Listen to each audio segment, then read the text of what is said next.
સવારમાં માતાનું નામ લઈને આપણે દમકાઈ મેલી ખેતર બાજુ. અચ્છા. ત્યાંથી આપણે આવી ગયા દિનેશભાઈના ઘરે. આ છે અમારા દિનેશભાઈનો ટેણીયો. આવા શબ્દોનો પ્રયોગ કરીને તમે રખડિયા વગર ઘરે એડરો ઘરે થા તોંદરા એડવારો હે. ભાઈનું માન રાખીને આપણે દમકાઈ મેલી ધાંધરા બાજુ. આપણી ગાડી છે ને આપણે ગાડીમાં બેસીને થઈ ગયા રવાના ધાંધરા બાજુ જવા માટે. ઘડિયાળમાં થઈ ગયા હતા 10 અને આપણે આવી ગયા હોસ્પિટલ આવીને જોયું તો અમારા સ્ટાફવાળા ભાઈબંધો બધા ઊભા છે. આ બાજુ સુધીરભાઈ કંઈક પૈસા ગણે છે, વિક્રમભાઈ ટાટા કરે છે. આ બાજુ અમારા અરવિંદભાઈ પણ આવી ગયા હતા આજ તો વહેલા. અરવિંદભાઈ બેગ બીજી લઈને આવ્યા છે કે અરવિંદભાઈ આજે પાલનપુર જવા માટે રવાના થવાનું છે. અરવિંદભાઈ મગાવી ચા ને આપણે ખસકાઈ નાખી ચા. મફતની ચા પીને આપણે બહાર આવીને જોયું તો અમારા પ્રકાશભાઈ કંઈક વિચાર કરે છે.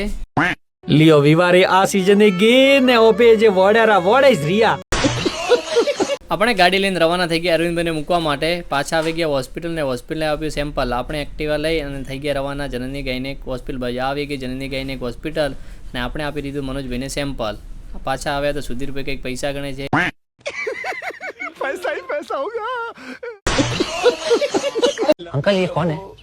ये शबनम का आशिक है. शबनम ने इसे छोड़कर किसी और से शादी कर ली है. પછી તો આવી ગયા આજે આપણને મળવા માટે વિક્રમભાઈ. माँ मुझे काला क्यों बनाया? ઘડિયાળમાં વાગી ગયા હતા બપોરના 4 અને આપણે ખસકાઈ મેલી જમવા જવા માટે. ફાઇનલી આપણે ઘરે પહોંચી ગયા અને આ આપણને આપી દીધું બેને જમવાનું ને આપણે બે ગયા જમવા.